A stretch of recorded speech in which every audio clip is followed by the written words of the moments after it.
Well, yes, in fact, I'll toss it across to Mithali. Ladies first. Mithali, go for it. Right, so HDFC Bank, that stock has not given returns to the investors for 5 straight years, giving flat returns. And if you talk about the growth, so advances, they have nearly grown around 12% on a CAGR basis. That's healthy, but it's hardly exceptional for a bank which is having such a heavy weight in Nifty 50. Don't you agree? No, that's true, but there are a set of problems. During the time of merger, what happened was liquidity was constrained.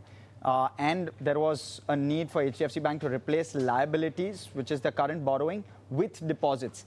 That hasn't fully happened as quickly as one was anticipating, and therefore the growth is slower.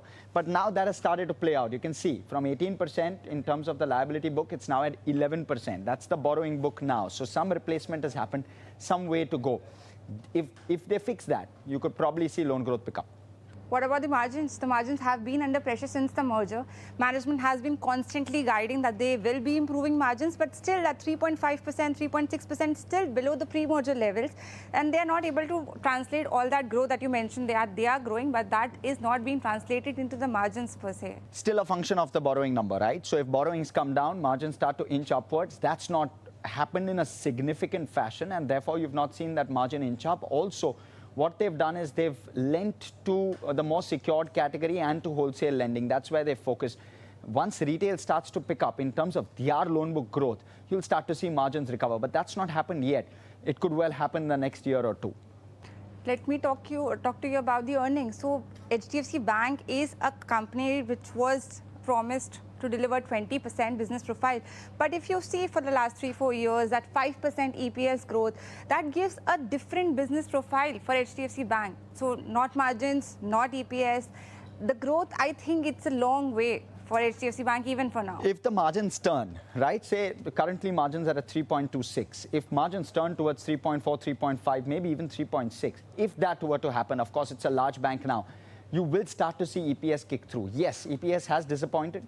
But if margins recover, that's really where the function lies. And if margins recover, you could well see EPS recover as well. There are so many ifs in your conversation because all this is a story of promises. And again, talking about the governance issues, that has been a problem for HDFC Bank. The Tanu Chakrabarti case that wiped off nearly $21 billion in a straight, and just based on those ethics and values that he quoted. And again, the MSRDC case, again, putting the concerns on governance. So yes, if you see the valuations, they have been discounted just because markets are discounting based on the trust and the governance issues at HDFC Bank. But there's a clean sheet given, right? You've got your internal review, which is done. You've got an audit done, and you've largely gotten a clean sheet with regard to all of these matters. There's no mala fide intention, and therefore, likely, governance should stand, and HDFC Bank is known for governance. But let's talk about FIs, because that's been the other, key concern with regard to HDFC Bank. Actually, FIs have withdrawn out of India in a big fashion. We're at decadal lows where FI holdings in India is concerned, and which is one of the reasons why we've seen the stock perform the way it has. So therefore, if FIs were to come back, which is the argument which many investors are making at this point of time, you could well see inflows come into the bank. But my question is, why HDFC Bank? There are many other pools for the FIs to invest in terms of valuation, in terms of growth perspective.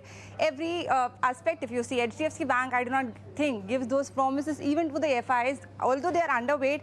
But FIs, I think they will be building on a long-term story and not just that underweight perspective that HDFC has been seeing.